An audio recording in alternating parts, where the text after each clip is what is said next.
Yang menjadi program-program prioritas Mak calon wali kota itu apa?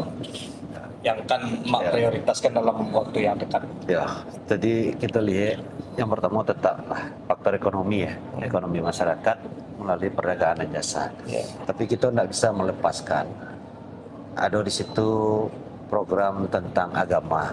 Oh iya, sampai lupa Pak. Agama, karena agama kita yakinkan kota Solo itu penduduknya 90% lebih itu adalah Islam. Betul. Di kota Solo tuh saya 60 lebih masjid yang dibangun. Ada agama lain ya Mak ya? Pasti ada lah. 0, sekian persen. 0, sekian persen ada, dan kita muslim. Artinya kita lihat kita pada pemerintahan kita hari ini itu masjid lah cukup gagah. Tapi kita nanti akan fokus kepada bagaimana